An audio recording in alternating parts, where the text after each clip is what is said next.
Realmente ajuda bastante a galera. E é isso aí. Espero que vocês curtam, porque esse cara tem muita bagagem, tem muito conhecimento e organiza e participa das maiores conferências hacking aí que a gente tem no mundo todo. Ok? Obrigado, Jorge. Essa não é uma palavra. Usa os dois. Oi. Oi. Oi. Deve estar no bar. Boa tarde, gente. Obrigado pela presença. Não é uma palestra técnica. Então não tem demonstração, então se quiser tomar cerveja, essa é a hora certa, tá? Como o Jordan falou, eu sou Luiz Eduardo. E eu vou falar, a palestra, o relatório, são os resultados de estatísticas dos ataques de 2010, produzido pela empresa que eu trabalho, que é a Trustwave. E vamos falar de tudo isso aí, tá? Uma breve introdução do que é o relatório, falar sobre as investigações, como eu falei antes, estatísticas também. Uma parte interessante é a evolução dos vetores de ataque nos últimos anos, e também comparado com o ano de 2009. Possíveis iniciativas estratégicas para resolver algum desses problemas. E, caso tenha alguma dúvida, aí tem. O cara realmente trouxe o laboratório inteiro. Então, sobre o relatório pode ser baixado da internet. Tem um link aqui, no final também eu coloquei o link. Ele é o resultado de mais de 200 investigações forenses que a gente faz pelo mundo, e também cerca de 2.000 pentests anuais que a gente faz tanto em redes como em aplicações. Isso era para ser vermelho, mas tudo bem. Os países representados das investigações e resposta em forense, como você pode ver, tem a representação de vários países aí. Então, esses que estão em vermelho no meu computador. Nepal também. Então, de novo, é muito importante, e um parênteses, né? A empresa ela é muito focada, ou tem sido muito focada nos últimos anos, é muito conhecida na parte da regulamentação de PCI. Então, muitas dessas investigações foram baseadas em coisas em fraudes de vazamento de informação de cartão de crédito. Yes? I don't know, because they didn't have any incidents in there. Or they didn't report it. Então, o importante é também saber que muitas dessas estatísticas vocês vão ver que pode ser com relação a vazamento de dados e cartões de crédito. Espera aí.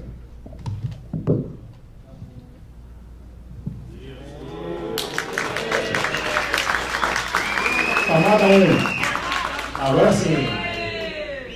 Agora a gente consegue ver. Então, vou ficar aqui. Então, dos setores representados, onde a gente viu mais casos de vazamento de informação? Setor de alimentação e bebidas. Por quê? Porque, número 1, o motivo que eu falei. Número 2, que quem tem um restaurante, ele está mais preocupado em fazer o quê? Comida, vender e deixar o pessoal ter, certo? Então, por que ele tem vazamento de informação? Porque o foco dele não é TI, o foco dele não é infraestrutura. Geralmente ele faz tudo terceirizado. E isso pode ser um dos problemas. E é isso que a gente vai ver também depois em algum ataque, em outro slide. Obrigado, água. Agora eu quero uma cerveja. Não, depois. Outra parte importante, onde se usa muito cartão de crédito, é onde? Setor de hotelaria. Então, isso é importante também. Mas, comparado com o ano de 2009, houve uma queda. Então, é uma outra coisa interessante, porque pararam de roubar dados de cartão nesse setor, ou teve uma melhora nas proteções disso. Vai ser bastante interessante ver o relatório de 2011, que vai sair em fevereiro, porque com todos esses ataques que a gente teve aí nos últimos tempos, pode ser um negócio bem interessante. E o que mais que interessa aqui? Deixa eu ver.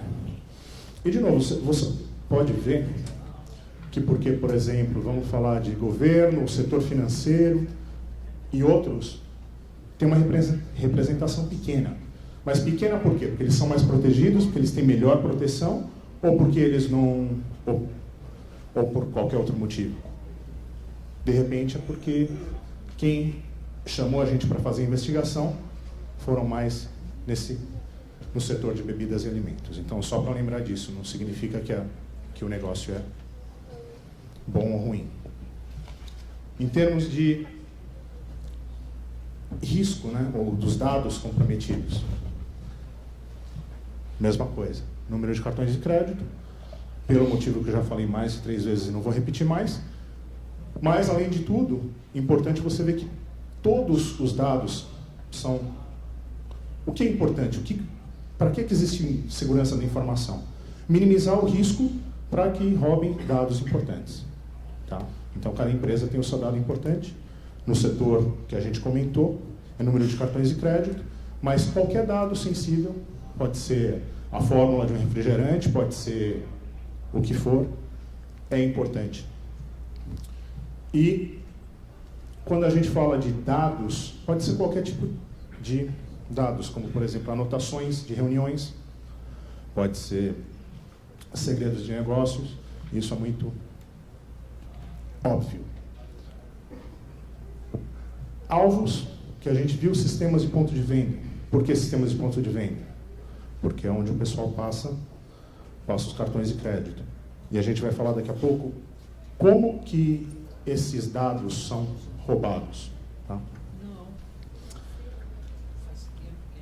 Como eu comentei antes, muitas dessas empresas, eles confiam numa empresa terceirizada para fazer isso. Isso significa que é uma coisa ruim? De maneira nenhuma. Só que o problema é, uma empresa terceirizada, geralmente eles não vão prestar serviço para uma empresa, para um restaurante, para um hotel, ou o que for. Ele vai prestar para um monte. E a partir do momento que ele tem o problema com com certeza, ou quando um atacante descobre o problema sei lá, uma senha ou uma coisa assim, existe uma grande probabilidade que isso passe por todas as outras empresas, clientes dessa empresa. Então, isso exponencializa o comprometimento. Além disso, a gente viu ataques em muitos países que usam aqui está como EMV, mas que é conhecido como chip em PIN, que tem no Brasil também, né? O cartão com chip. Por quê? Porque muitos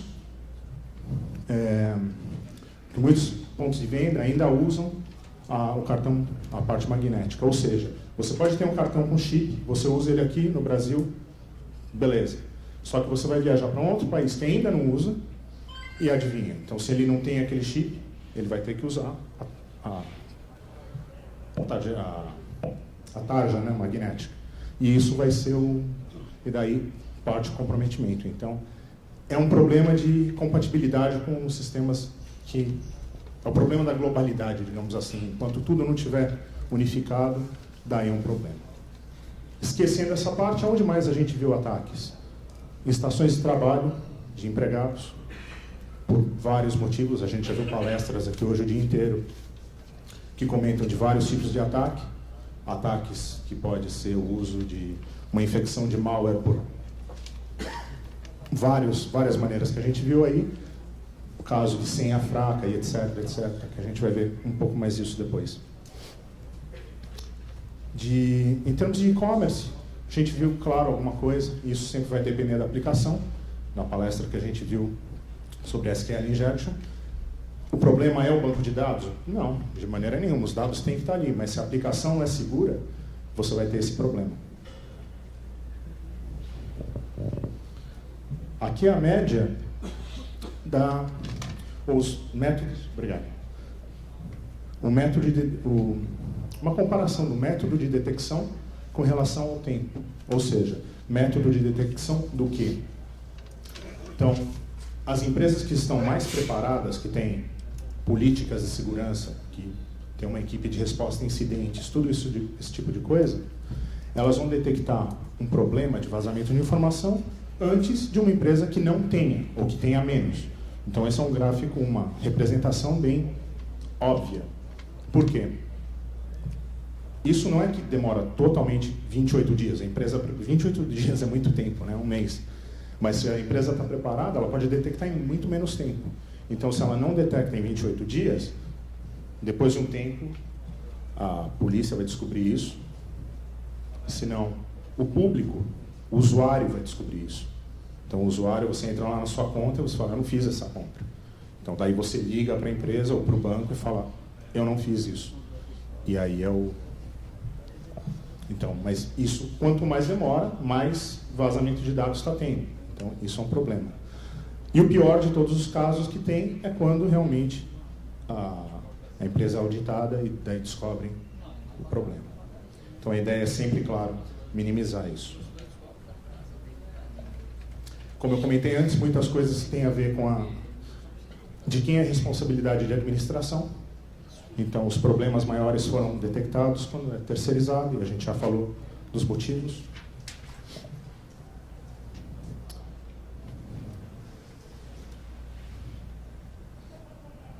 Aqui é a janela de exposição de dados que estão armazenados, tá?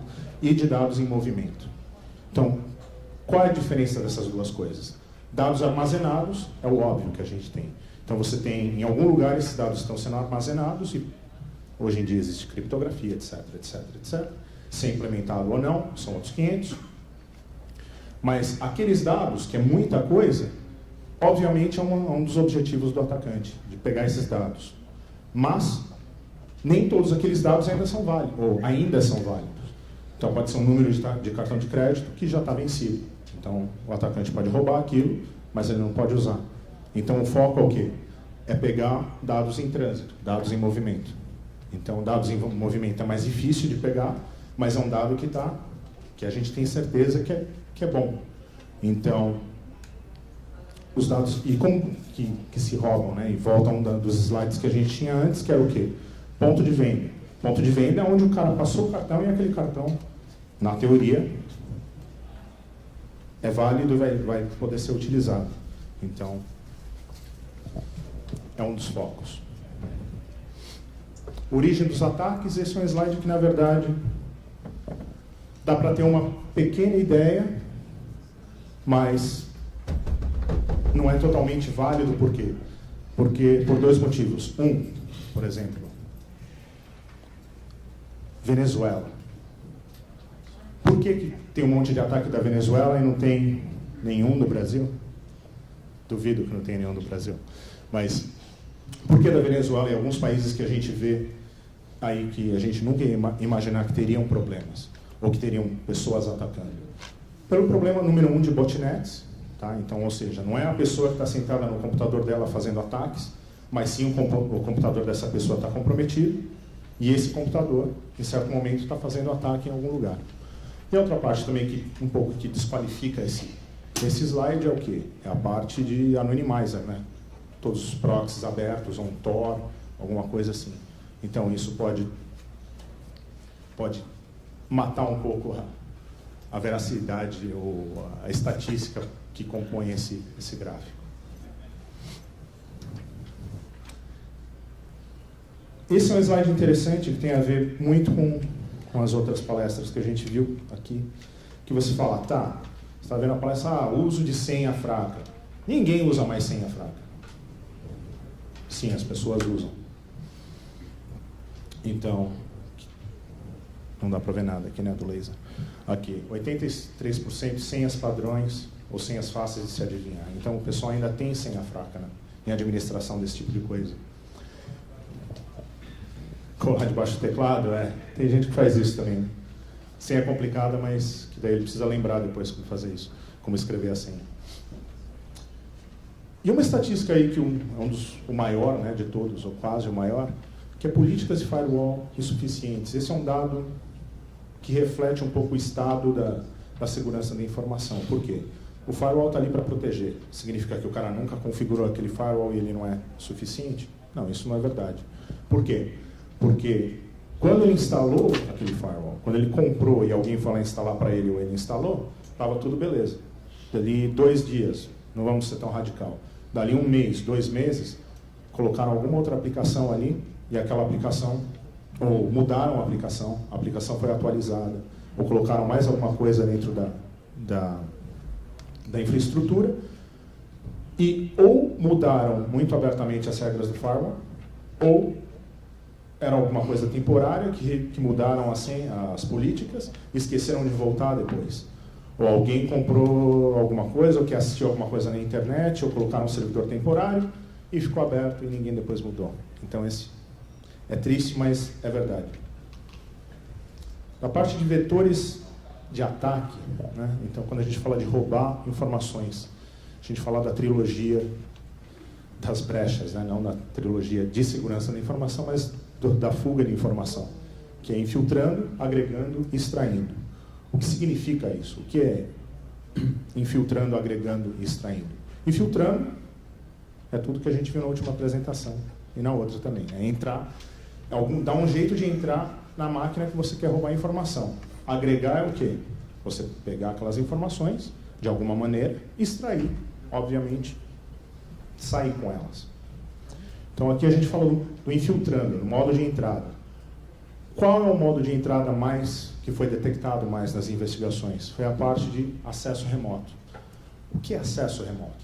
É uma máquina rodando um VNC? Talvez. É uma máquina que o cara instalou e habilitou o remote desktop e esqueceu de desabilitar depois? Talvez. Ou pode ser um concentrador de VPN, que só os funcionários deveriam ter uma conta, e pode ter uma conta teste, e alguém entrou ali. Quase nunca acontece, né? Ou entra um pouco aqui no caso, daí uma combinação com a engenharia social. Engenharia social do quê? Engenharia social do cara anotar a senha no teclado, o cara colar um post-it aqui no laptop e alguém vê aquela informação em algum cybercafé ou alguma coisa assim, aeroporto, seja o que for.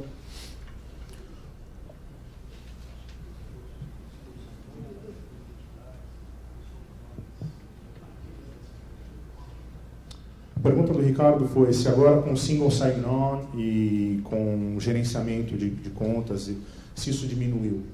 Por um lado, isso ajuda bastante. Por quê? Porque resolve um dos problemas, ou vários problemas. O problema é que quando aquela senha única é comprometida, aí também o cara tem acesso a tudo. Então depende da política e educação do usuário também.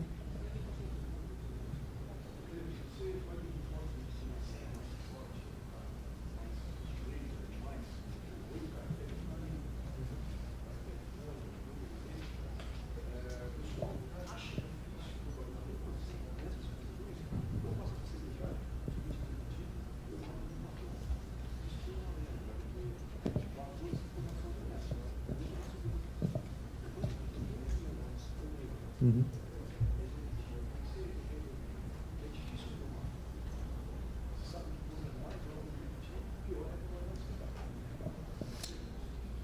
O comentário do Ricardo também foi que muitas empresas nos últimos anos têm melhorado bastante com a política de uso de senhas. Então, não permite mais senhas curtas, senhas longas, trocar de ter tipos diferentes de colocar caractere especial, números, etc, etc, etc. E quanto mais você complica isso, mais você complica a usabilidade, você complica a vida do usuário. E quanto mais alto for o cargo do usuário dentro da empresa, menos ele quer se preocupar com isso. Então, se você complica a vida dele, o que ele vai fazer? Ele vai escrever no papel, ele vai dar a senha para a secretária, esse tipo de coisa. Então, como resolver esse problema? Eu acho que é realmente uma questão de conscientização do usuário, por bem ou por mal. Ou seja, se ele vê o problema, se ele vê a consequência, se ele sofrer a consequência, mas ver seria o ideal, mas sofrer a consequência dessa ação, daí ele vai decidir mudar, né? A gente vê casos em alguns dos testes que a gente faz, que tem empresas que eles falam, eu quero que você teste esses usuários, que você faça um teste de client-side com esses usuários. Ele fala, daí quando ele fala, quero testar com 10, 15 usuários, você sabe quem aqueles 10, 15 usuários são, porque deve ser aqueles que não seguem a política. Então é um jeito das próprias empresas que querem fazer, que tem um setor de segurança da informação que faz as coisas certas, de falar, olha, tá vendo por que isso é importante? Claro.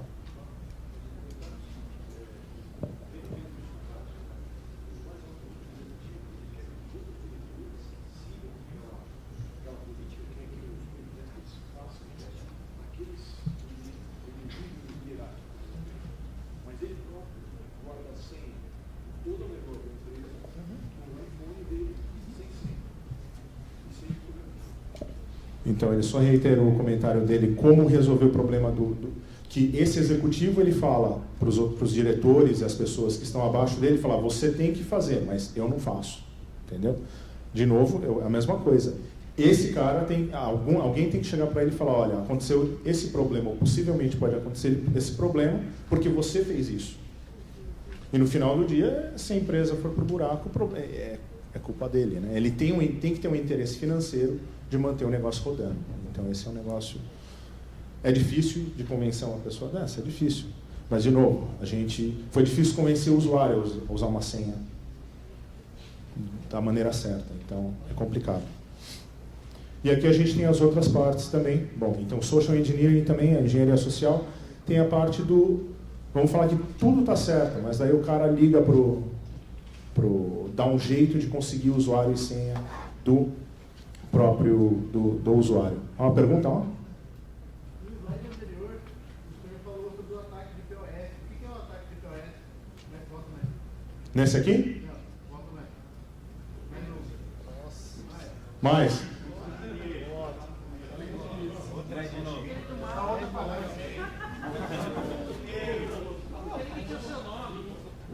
Hã?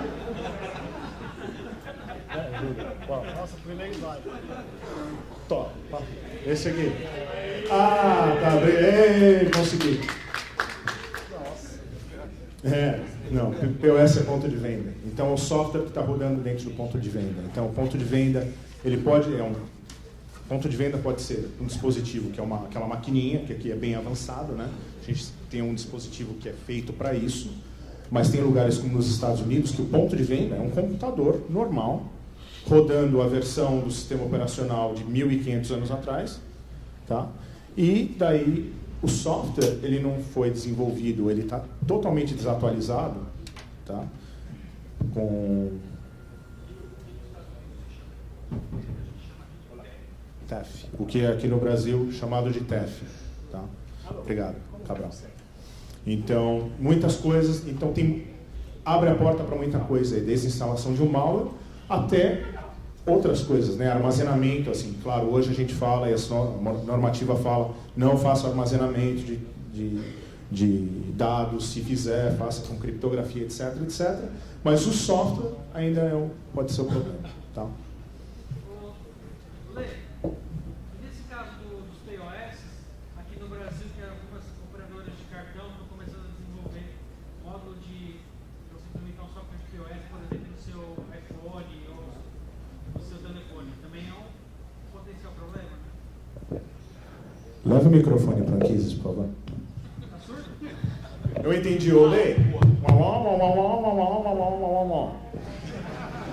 Sim, professor. Olé!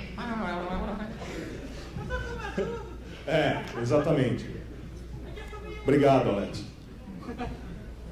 Pessoa idosa não ouve direito, né? Esse que é o problema. Nem fala direito também.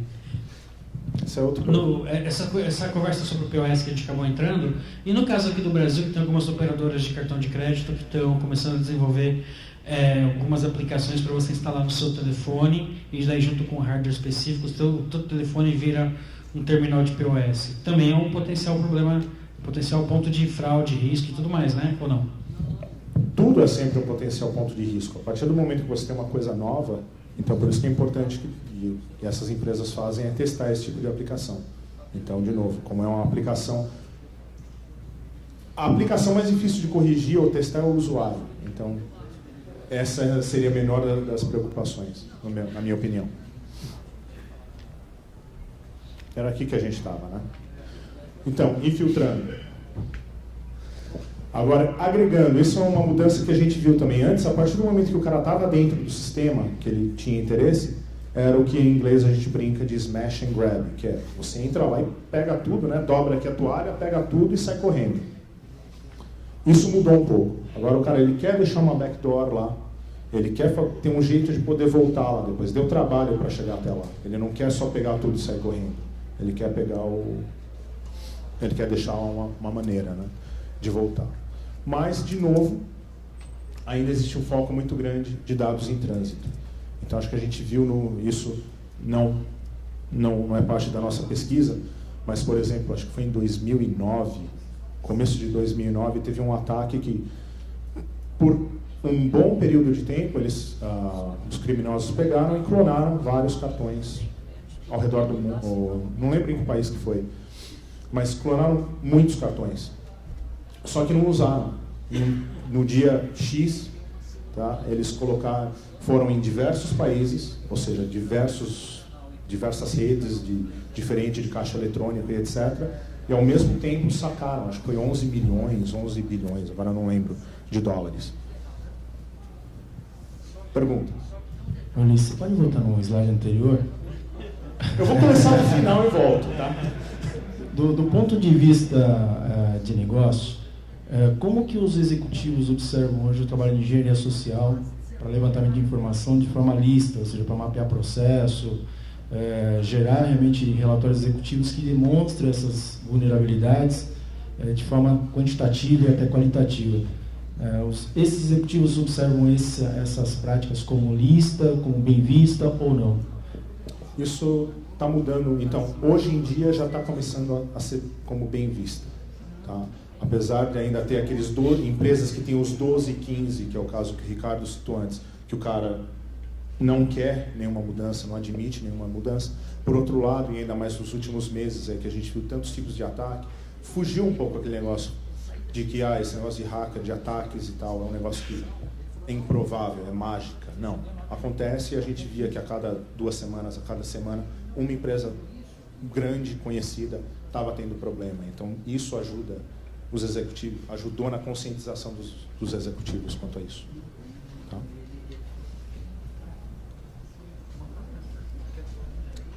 Dados em trânsito, a gente já falou, como que...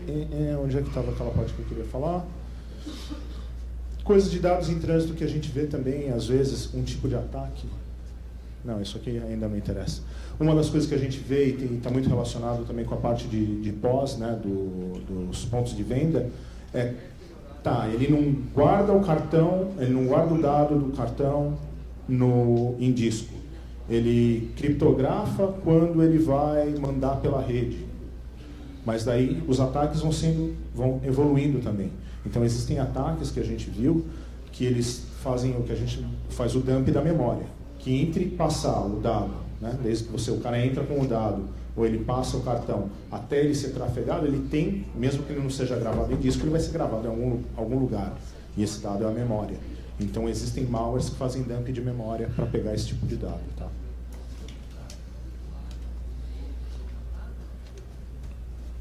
Extração, né, tirando essas informações, o mais utilizado, não, FTP é o mais utilizado, eu acho isso meio estranho, mas é um dos mais utilizados, aparentemente.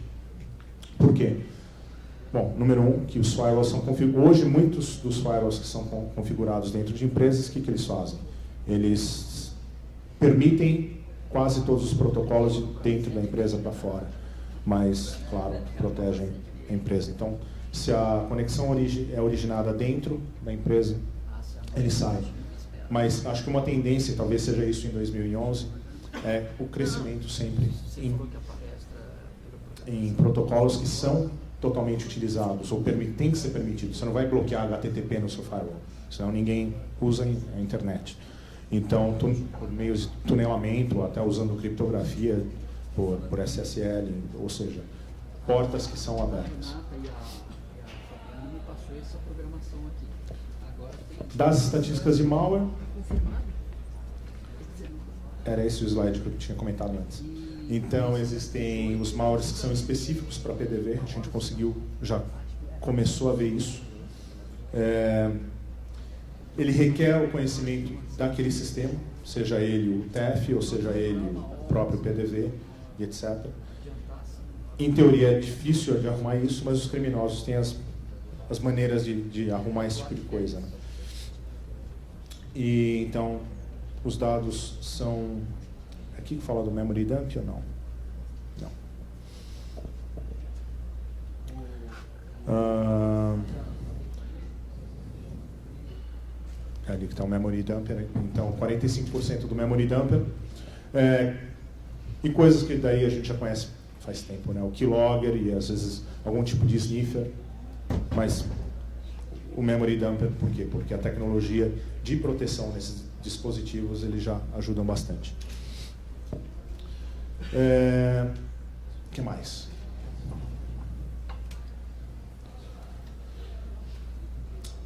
Parte da evolução de tudo isso também é a evolução de maneiras de não ser detectado, ou se for detectado, para apagar os rastros.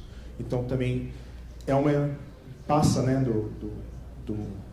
a gente sempre falou isso, ou sempre fala isso em termos de segurança da informação. Quando você entra no sistema, você faz o que tem que fazer e apaga os seus rastros. Bom, nesse caso, o cara, além dele apagar os rastros, eles também estão fazendo tentando evitar ou burlar a segurança que existe em muitas que estão instaladas já nesses sistemas ou que tem alguma outra maneira de proteção.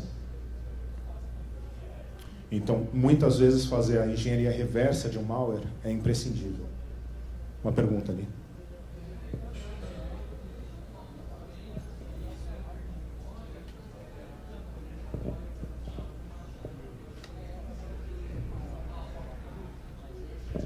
Deixa eu ver se eu entendi a pergunta. A pergunta foi se existe alguma informação de dumpers de memória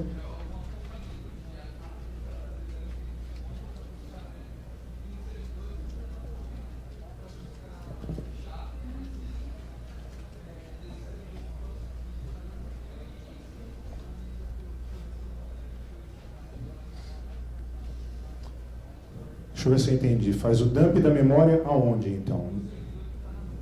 Fazer dump de memória no servidor que está na nuvem. Não, tirando a parte do acesso físico, né? Sem estar com acesso físico, fazer um dump da memória pode ser um pouco complicado.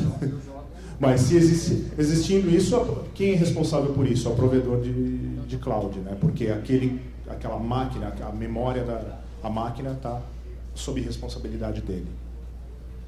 Respondi? Mas é meio difícil, né? Normalmente você vai fazer isso com acesso físico.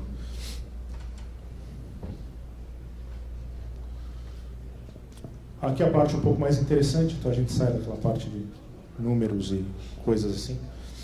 Então aqui é uma evolução do tempo dos vetores de ataque, que a gente vê desde 1900 e bolinha. Então,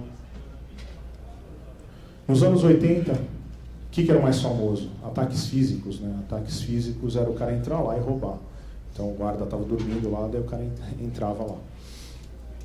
Em 2010, o que a gente viu? Dados sensíveis que são visíveis, ou seja, lembra um slide que falava de anotações executivas, alguma coisa assim? Anotação executiva ou coisas importantes nem sempre é só no papel, né?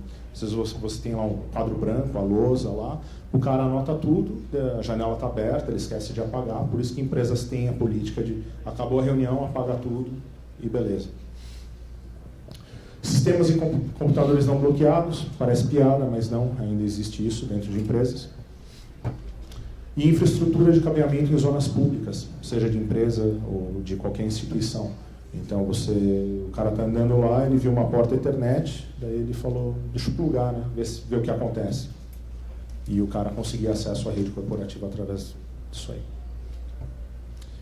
Nos anos 90, a gente viu muito ataque vindo das aplicações web. Então, com a evolução das aplicações web,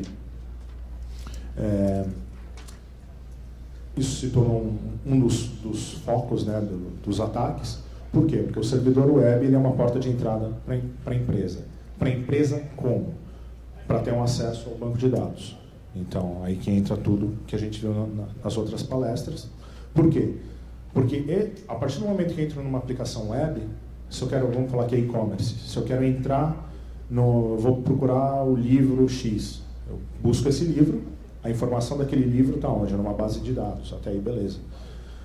Mas, quando eu quero comprar aquele livro, eu vou estar, como usuário, colocando informações importantes e pertinentes, confidenciais, número de cartão, endereço, etc., CPF. Eu vou estar colocando isso, alimentando aquela base de dados. Então, se essa aplicação web não é protegida, isso é um problema. De novo, então... Oi? Pode.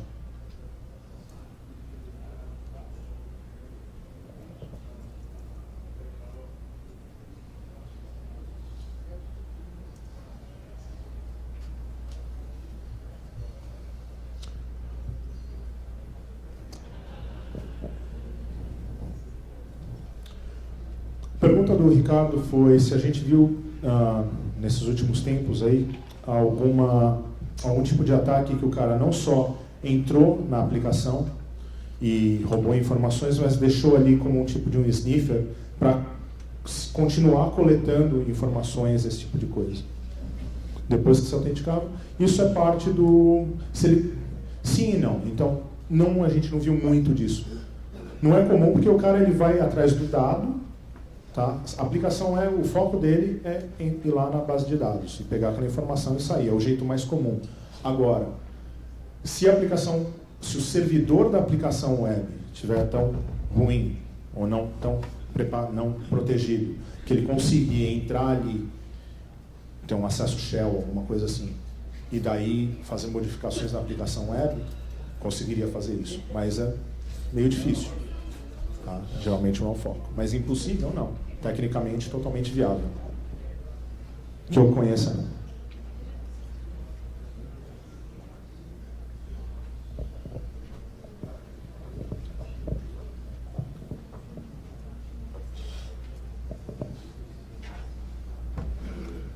Eu, pessoalmente, não vi um caso desses específico sobre isso ainda.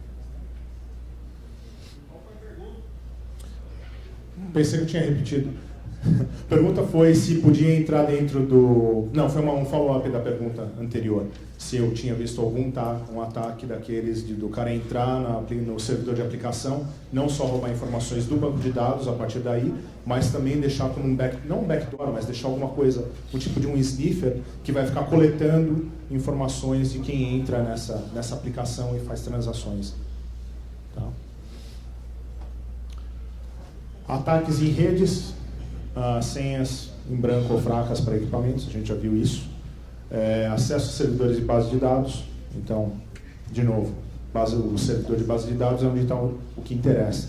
Então, às vezes o cara, aquele servidor, ele está protegido, ele tem todas as proteções. Se eu como usuário, na rede, tentar entrar ali de alguma maneira, eu não consigo. Mas aquele servidor, ele tem um nível de confiança, vamos dizer, com outros servidores. Então, eu vou comprometer aquele outro servidor e eu uso ele como um jump box, né, para o servidor destino, né, para o que interessa mesmo. E a gente ainda viu que usar ataques básicos e antigos como app poisoning ainda funciona para roubar esse tipo de coisa.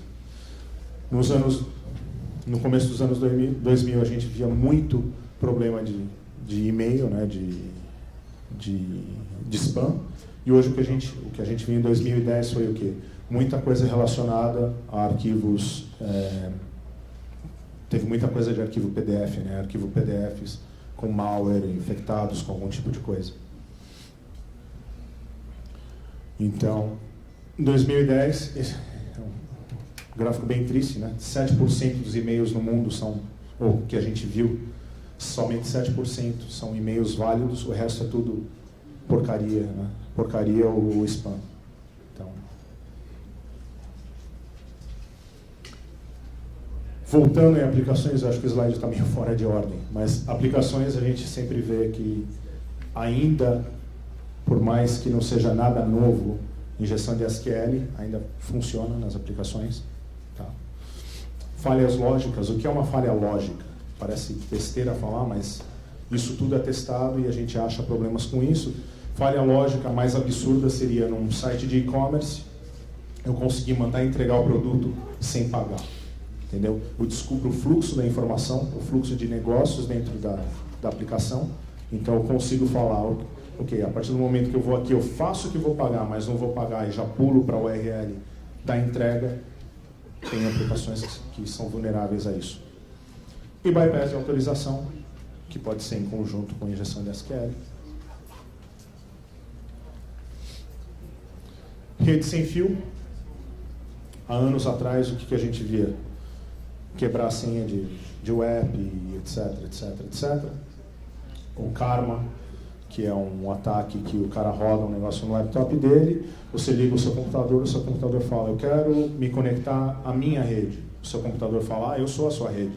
Eu quero me conectar no meu servidor de e-mail. Eu sou o seu servidor de e-mail. Então isso é o que a gente via.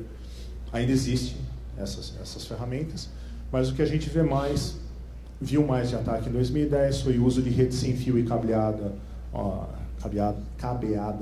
simultaneamente, ou seja, o cara está com o wireless ativado e daí ele liga também a rede cabeada. Por uma má configuração na máquina, a máquina pode funcionar como uma bridge, né, do wireless para a rede cabeada. Então, se a rede wireless está aberta, ou se você consegue fazer com que ele se conecte em você, ele faz o bridge ele se torna uma porta de entrada para a rede corporativa. Computadores configurados para se associar com redes conhecidas ou redes que eles já se conectaram antes, e quanto a isso não tem muito o que resolver, né? Você não vai desconfigurar o computador cada vez que você desconecta da rede.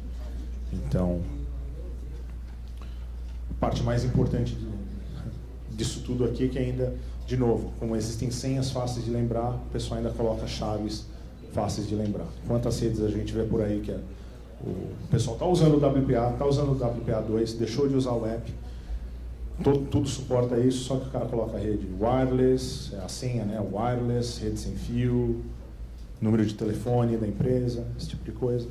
A gente ainda vê isso. E ataques de client-side é um negócio que tem bastante hoje em dia. O que é o client-side? É o que a gente estava falando antes, né? As empresas, você faz ataques aos usuários, ou a certos usuários, né? Faz aquele ataque destinado ao executivo da empresa. Então você manda um e-mail para aquele cara que parece totalmente legítimo, e o cara, quando abre aquele e-mail, quer dizer, isso afeta um monte de coisa, né? Pode ser só do abrir o e-mail, a clicar em um link e baixar alguma coisa que não deve. E existem os casos que o cara vai para um site falso, que ele acha que é o site, sei lá, de recursos humanos, e lá fala para atualizar as informações dele, e o cara vai lá e atualiza as informações dele, incluindo usuário e senha de domínio, esse tipo de coisa.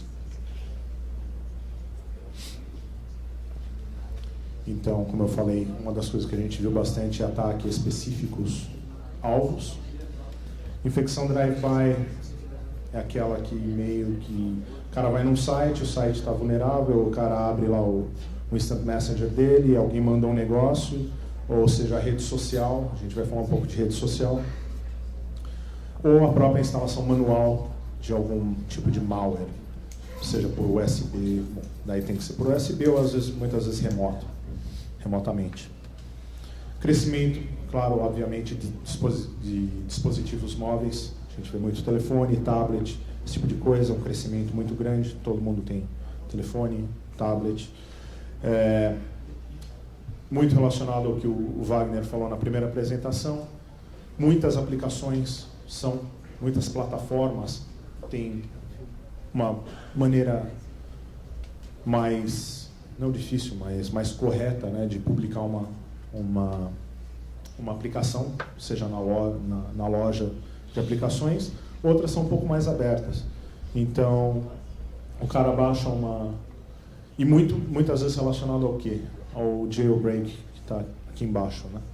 Então, o cara ele comprou o telefone não é suportado pela operadora dele, ele tem que fazer um tipo de jailbreak, ele faz o jailbreak, o telefone passa a funcionar, mas ele vem com um presentinho junto, né?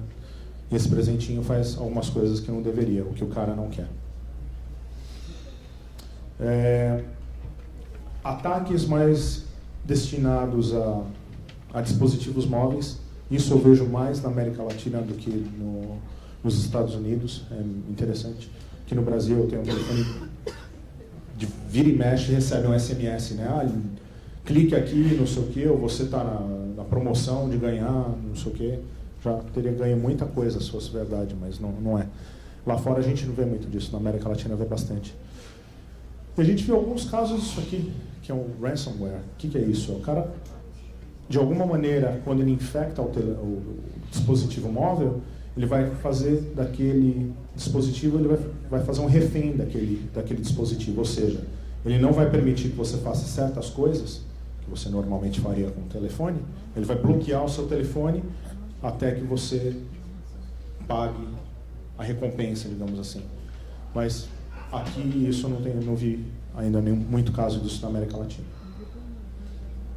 Redes sociais também é outra coisa que não tem mais volta, né?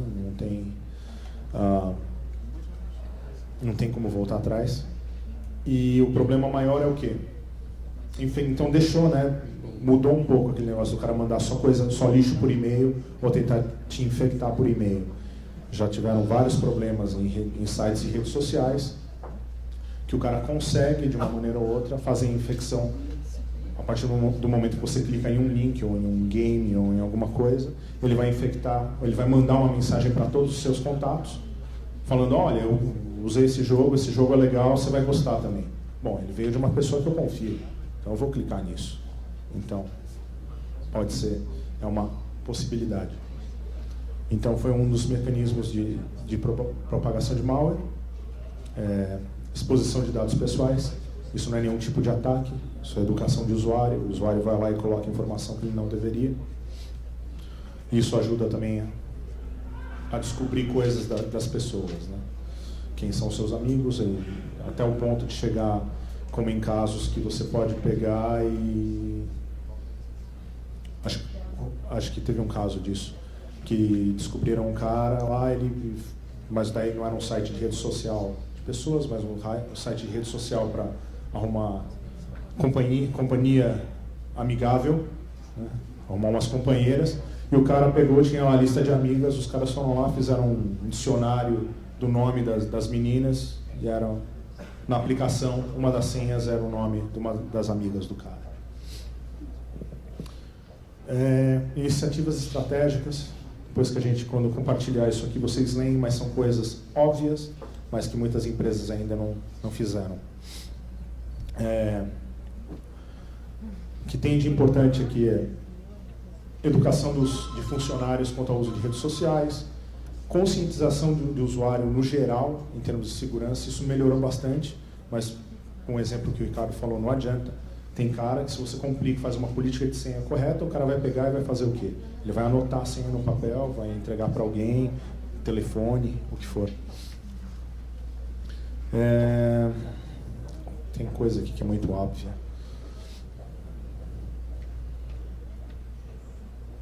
E tem coisa que nunca vai mudar.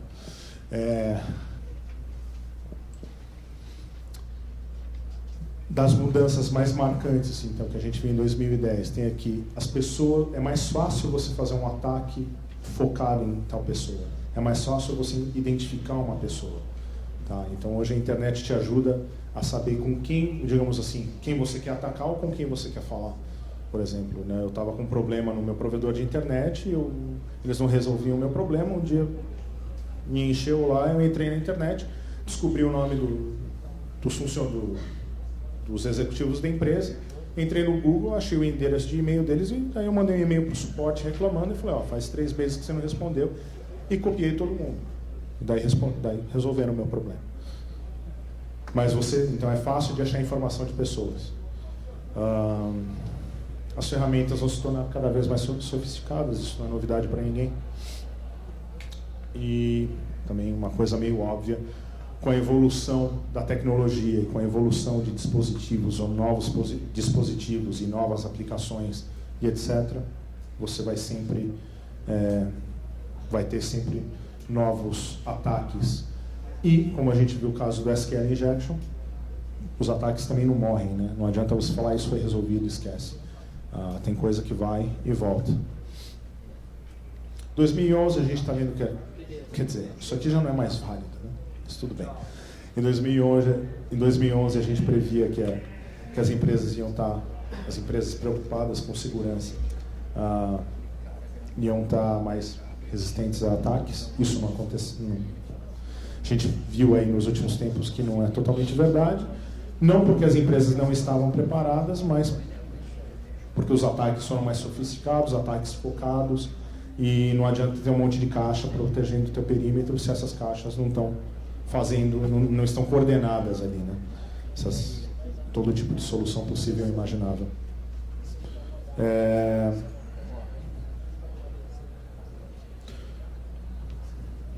Os dois são muito óbvios. Mais perguntas? Perguntas aí, pessoal?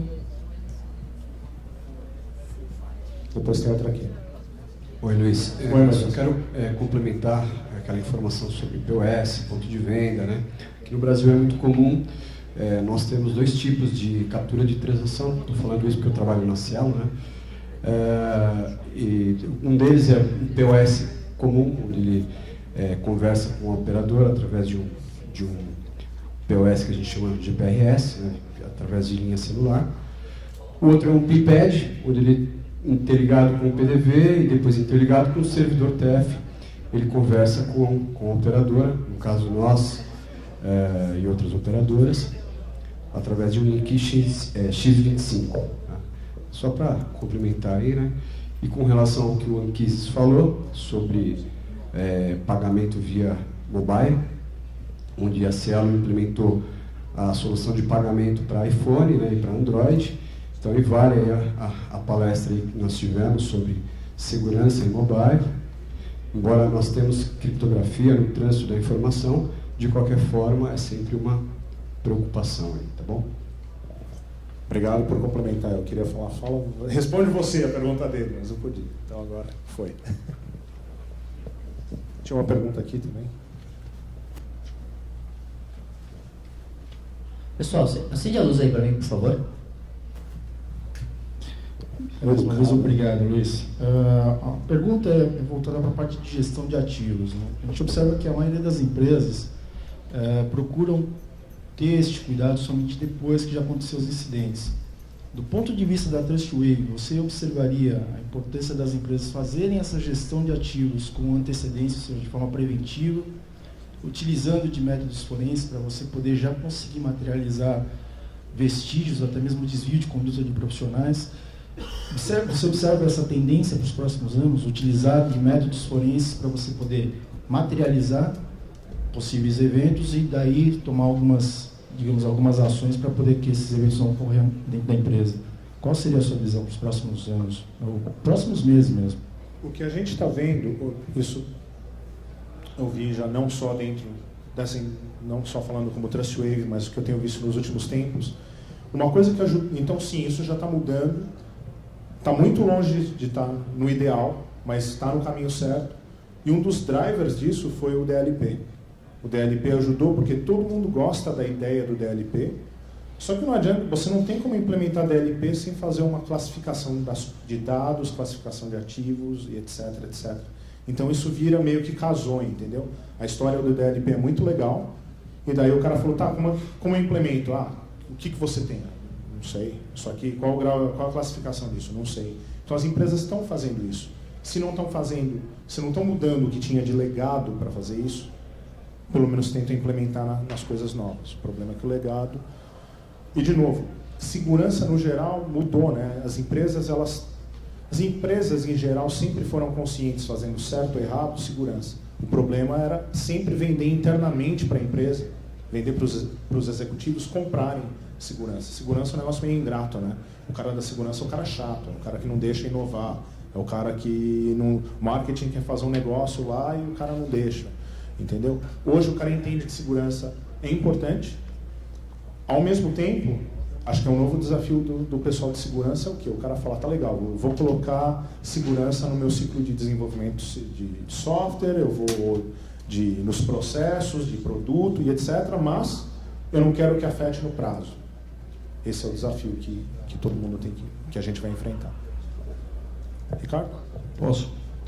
Lê, o seguinte, a gente sabe que agora a Microsoft ela está adotando o Kerberos, né, como sistema de autenticação, muito melhor que o LAN Manager, que é o NT LAN Manager e tal. Como é que está esses vetores de ataque em cima do Kerberos, quebra de autenticação do Kerberos? Essa é a primeira pergunta. Segunda, em relação à segurança de aplicações web, por exemplo. ASP, todo mundo sabe que é vulnerável e etc. Né? PHP, Joomla, etc. E .NET. Eu não ouço falar de ninguém que, pelo menos assim que eu conheça, que conseguiu fazer algum ataque bem sucedido em cima de plataforma .NET. .NET seria uma solução para evitar SQL injection, cross-site scripting e blá blá blá blá blá blá blá blá, ou não? Como é que a Trustwave vê isso? A primeira pergunta do Kerberos, sinceramente eu não sei. Não sei se tem essa mudança. Existem ataques? Aí que tá. Ataque, a gente viu que tem um monte de ataque. E falando não só de tecnologia, como usuário, como o problema da senha e etc. E tal. Então, realmente, em termos tecnológicos, é uma tecnologia melhor. Dá para não quebrar a senha? Ou aonde você usa o Kerberos, entendeu? Assim, você usa ele só para dentro do domínio, para o single sign-on de tudo, para a aplicação web, porque quanto mais coisa vai interagir com isso, vai ter mais, não problema. Então, exatamente. Então, você vai ter, sei lá, daí já pula para a segunda pergunta, né, da parte de aplicações. Se a aplicação é vulnerável e tem alguma coisa ali que vai comprometer, não a autenticação em si, mas no caminho vai comprometer, pode ser um problema. Mas não. Isso, a plataforma é boa, claro, como todas, o problema é o desenvolvimento mesmo, né? Então tem plataformas que talvez, o motivo que a gente não vê muita coisa em .NET é porque de repente ela facilita ou dificulta o cara fazer o negócio errado. De repente esse é o caminho. Tudo bem? Tudo bom. Eu compreendo que esse relatório foi baseado com informações que eles coletaram daquilo que a Trustwave realizou de trabalho. Nele, existe a possibilidade de termos uma visão por nicho de mercado, ou seja, todos os seus trabalhos foram realizados em empresas grandes, empresas que têm um poder de investimento em segurança alto para contratar esse tipo de serviço. Para quê? Por exemplo, se a gente se depara com uma empresa que tem essa preocupação, tem essa mentalidade, mas ela não tem a possibilidade de fazer um investimento ou um aporte como grandes, né? Por onde começar? O relatório ele consegue mostrar isso para quem está do lado de cá, para realmente orientar cliente esse tipo de situação? Vou responder em duas partes. Então, a primeira, que se torna interessante e importante, é um esclarecimento também. Muitas dessas investigações e desses testes de intrusão não são só em empresas grandes. E existem casos que, por exemplo, você tem uma empresa grande e essa empresa grande tem muitas empresas menores que são clientes deles. Muitas vezes eles ajudam essa empresa a bancar isso. Isso é uma coisa. Outra coisa que a gente vê é como que o relatório ajuda é exatamente o propósito de fazer um negócio desse. Um negócio desse não é só fazer propaganda da empresa. Você vai no link que está aqui, tá? Você vai baixar o relatório, que é muito mais detalhado do que isso que eu falei. E a ideia é realmente essa, você vê, o problema de políticas e firewall é um problema grande. Eu sou uma empresa pequena, eu nem tenho firewall. Eu tenho um firewall pequeno que não deixa fazer nada. Então, beleza, eu nem tenho nada, está tudo num servidor. O que eu tenho de coisa pública está num provedor X. Então, não tem esse problema. Mas você pode ver a lista de tudo. Falar, de repente, isso é um problema da minha empresa, ou isso é um problema do meu cliente, seja o que for. Tá? Respondi a pergunta? Luiz Eduardo, de novo voltando na questão de POS, né? Como chama mesmo o amigo da Cielo, que eu esqueci o nome? Marco. O Marco, eu sou o Pablo, eu trabalho numa embolsadora, na Morpho Cards. A gente só tem solução voltada a Smart Card, né? E pelo que a gente conhece da tecnologia, dificilmente a gente vê fraude baseada em chip. Vocês têm evidência de alguma transação da Cielo que foi pega, né, capturado, dado e usado para autenticação?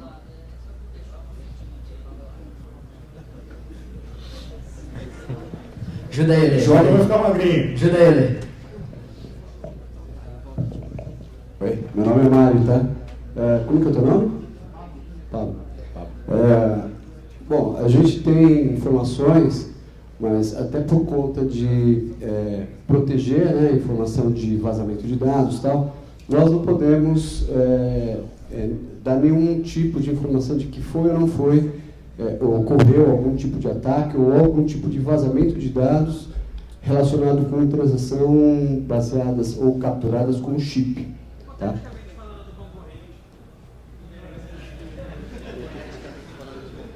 Anquises quieto. Eu não vou falar do concorrente porque também a gente nem poderia fazer isso, até por conta de ética, né?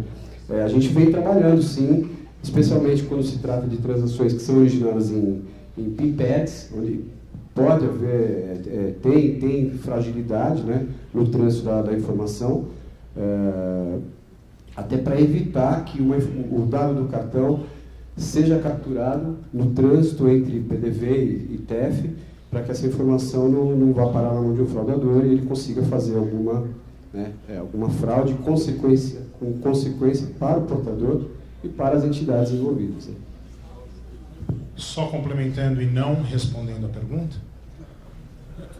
porque eu não sei, mas teve uma palestra agora na DEFCON, que também não foi muito novo, já acho que em fevereiro foi feita numa conferência no Canadá, que fala de vulnerabilidades e um possível ataque com o chip, né, no cartão. Então, de repente, é legal procurar. Foi aí na última DEFCON.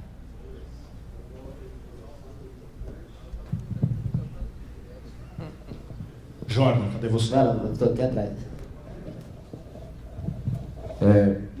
No Brasil é comum, né, a utilização de cartão com chip, diferente dos Estados Unidos, que a maioria das transações ocorre com tarja magnética, mas existe já uma data estabelecida pelas bandeiras. Então, Visa já nos informou que eles têm prazo até 2015 para que as transações comecem a ser capturadas com cartão com chip.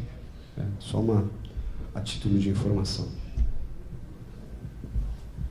Anquises, só lá. Já foi sua cota, Anquises. Sua palestra amanhã. Essa vai se vingar, né? Essa palestra que você comentou, Lê, se eu entendi direito, né, palestra, eu assisti um pedaço dela, uma parte estava conversando, uma parte estava dormindo, outra parte estava assistindo, mas basicamente os ataques que o cara demonstrou lá, foi o pessoal lá da Itália que pesquisou isso daí, eram mais baseados, principalmente quando acontecia um problema de comunicação, né, com assim, dependendo do protocolo que era usado na rede de operadora que eles estavam estudando, né, que assim, quando não conseguia fazer a autenticação do chip, né, de número que você digitou o chip, daí ele tinha um protocolo de ir para o modo offline, ou o protocolo de fazer a autenticação usando a tarja magnética. Então, na verdade, o ataque que eles estavam pesquisando principalmente era como você, né, fazer o cara, em vez de te autenticar via o PIN, né, via o cartão, usar a tarja magnética. Então, na verdade, não era necessariamente uma fragilidade no conceito do chip em PIN. Né? E o grande problema também nesses casos, em geral, é que, na verdade, assim, os cybercriminosos, muitas vezes, o que eles fazem, eles roubam um terminal, né, um POS, né, adulteram ele, por exemplo, implantam lá um chip que vai ler, quando você passa a tarja magnética, ele guarda uma cópia da tarja magnética, quando você digita a senha, ele guarda uma cópia da senha. Alguns mais sofisticados chegam a ponto de mandar essa informação via wireless, via alguma rede wireless de alguma forma. Então, na verdade, assim, a fragilidade também nesse caso é o cara conseguir roubar um terminal e fazer o tampering, né, implantar alguma coisa. E aí entra o grande perigo de quando a gente começa a falar em fazer celular para esse tipo de transação, né, adaptar o modelo de celular e tal, porque daí você vai estar passando o seu cartão de crédito no celular de alguém, que embora esteja rodando uma aplicação conhecida, autorizada pela operadora XPTO, né, você não sabe se tem mais algum software rodando naquele celular fazendo alguma coisa. Eu não confio no celular do Montanaro, por exemplo. Você confia em alguma coisa? Não. Então tá bom. Então, e foi isso que eu tentei transmitir também quando eu falei do negócio do chip, dos problemas com o chip. O problema não está na tecnologia do chip.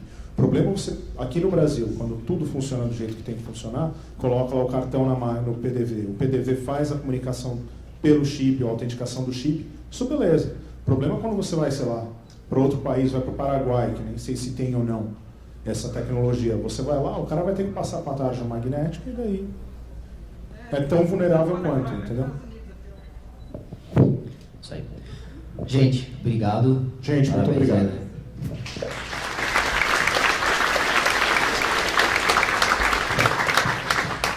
Pessoal, só dar um recado antes de vocês saírem para o coffee. Na volta, já tem a parte dos transmissores lá para as palestras, apesar de ser mais no final da tarde, as palestras para a parte de tradução simultânea. Já peguem esses transmissores, já peguem isso tudo lá na entrada para deixar o documento na hora que voltarem do coffee. Ok? Bom coffee a todos.